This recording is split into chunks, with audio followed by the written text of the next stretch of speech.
Hi friends, நம்ம சேனலில் already ஒரு கிவ் அவே அனௌன்ஸ் பண்ணியிருக்கோம். அந்த வீடியோ லிங்க் டிஸ்கிரிப்ஷனில் கொடுக்குறேன், மறக்காமல் செக் அவுட் பண்ணி பாருங்கள். இந்த கிவ் அவே நம்ம சேனலில் 1000 சப்ஸ்கிரைபர் ரீச் பண்ணதுக்காக தான். அதுக்கு உங்கள் எல்லாருக்கும் பெரிய பெரிய தேங்க்ஸ் சப்போர்ட் பண்ணதுக்கு. நம்ம ஆல்ரெடி 1K ரீச் பண்ணதுக்காக ஃபுட்டெல்லாம் கூட டொனேட் பண்ணியிருந்தோம். அப்புறமா சப்ஸ்கிரைபருக்கு ஏதாவது கிஃப்ட் கொடுக்கலான்னு யோசிச்சப்போம். நம்ம சேனல் ரிலேட்டிவாக ஏதாவது கிஃப்ட் கொடுக்கணும், அதுவும் அவங்க ரெகுலராக யூஸ் பண்ணுற மாதிரி சின்னதாக என்னால் முடிஞ்ச ஏதோ ஒரு கிஃப்ட் கொடுக்கலாம் அப்படின்னு யோசிச்சேன். கிவ் அவேல பார்ட்டிசிபேட் பண்ணுங்கள். வீடியோ லிங்க் டிஸ்கிரிப்ஷனில் கொடுத்துருக்கேன்.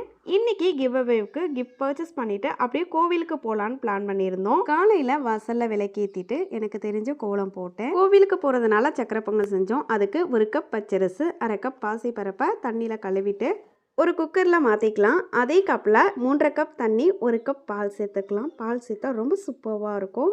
இப்போது குக்கர் க்ளோஸ் பண்ணிவிட்டு ஒரு 3லேருந்து 4 விசில் வச்சுக்கோங்க. நல்லா குழைவாக வெந்து வந்துடும்.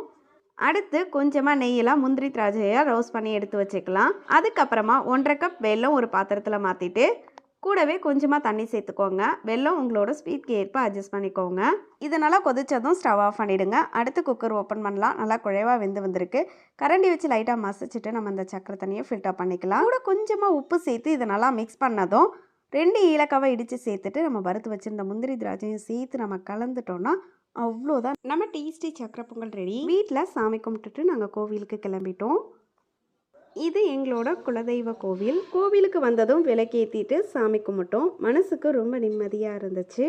எனக்கு ரொம்ப சந்தோஷமாக இருந்தால் ஃபஸ்ட்டு கோவிலுக்கு தான் போவேன். கடவுள் தான் நமக்கு இந்த சந்தோஷத்தை கொடுத்துருக்காரு அப்படின்னு சொல்லி சாமி கும்பிட்டுட்டு கொஞ்சம் நேரம் நல்லா டைம் ஸ்பெண்ட் பண்ணோம். அதுக்கப்புறமா நம்ம வீட்லேருந்து கொண்டு போனால் புளியோதரை, சக்கரை பொங்கல்லாம் சாப்பிட்டுட்டு கோவில்லேருந்து நாங்கள் கிளம்பிட்டோம். ஃபஸ்ட்டு கிஃப்ட் வாங்கலான்னு ஒரு சூப்பர் மார்க்கெட் போயிருந்தோம். அங்கே எதுவுமே எங்களுக்கு செட் ஆகலை. நாங்கள் ரிட்டர்ன் வந்துட்டோம். அடுத்து பாத்திர கடைக்கு போயிருந்தோம். விளக்கெல்லாம் வச்சுருந்தாங்க, ரொம்ப அழகாக இருந்தது. பார்த்துக்கிட்டே போயிட்டு இருந்தோம். எதுவுமே ஐடியா இல்லாததுனால எது எடுக்கிறதுனே எங்களுக்கு தெரியலை. அதுக்கப்புறம் கடைசியாக இந்த ஹாட் பாக்ஸ் வாங்கியிருந்தோம்.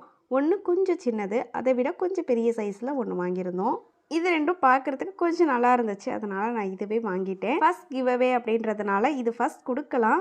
இதுக்கு என்ன அளவுக்கு ரெஸ்பான்ஸ் வருதுன்னு பார்த்துட்டு நெக்ஸ்ட் கிவ் அவே நம்ம அனௌன்ஸ் பண்ணலாம் அப்படின்னு சொல்லிட்டு நாங்கள் இது 2 மட்டும் வாங்கிட்டு வந்துட்டோம். வெளியில் ஷோகேஸில் இது போல் வச்சுருந்தாங்க. பார்க்க ரொம்ப சூப்பராக இருந்தது. நெக்ஸ்ட் கிவ் அவேக்கு இது போல் வாங்கி கொடுக்கலான்னு பிளான் பண்ணிவிட்டு நாங்கள் அங்கேருந்து கிளம்பிட்டோம். கொஞ்சம் டயர்ட் ஆகிடுச்சு. வெளியில் ரொம்ப நேரம் சுற்றிட்டு இருந்ததுனால கடையில் ஒரு காஃபி சாப்பிட்டுட்டு அப்படியே சூடாக சமோசா வச்சுருந்தாங்க, அதுவும் வாங்கி சாப்பிட்டுட்டு வீட்டுக்கு கிளம்பியாச்சு. கொஞ்சம் காயெல்லாம் நல்லா ஃப்ரெஷ்ஷாக இருக்குன்னு சொல்லிட்டு வாங்கிட்டு வந்திருந்தேன். அப்புறமா கொஞ்சம் மல்லி இலை வாங்கியிருந்தேன். வாங்குறப்போ நல்லா ஃப்ரெஷ்ஷாக இருந்தது. வீட்டுக்கு வந்ததும் பாவமாக வாடி போயிடுச்சு. தண்ணியில் வாஷ் பண்ணிவிட்டு ஸ்டோர் பண்ணால் நல்லா ஃப்ரெஷ்ஷாக இருக்குன்னு வச்சுட்டேன். ரொம்ப டைம் ஆனதுனால சிம்பிளாக 1 பார்ட் ரெசிபியாக வெஜ் பிரியாணியும் சைடிஷ்க்கு பட்டாணியும் உருளைக்கிழங்கும் சேர்த்து குருமா மாதிரி பண்ணியிருந்தேன். இது சூப்பர் காம்பினேஷனாக இருக்கும், இது கூட சேர்த்து சாப்பிட. இந்த வீடியோ பிடிச்சிருந்தா மறக்காமல் நம்ம சேனலை சப்ஸ்கிரைப் பண்ணி சப்போர்ட் பண்ணுங்கள். உங்களோட பெரிய சப்போர்ட் எனக்கு கொடுத்ததுக்கு ரொம்பவே தேங்க்ஸ். தேங்க்யூ ஃபார் வாட்சிங். Have a nice day.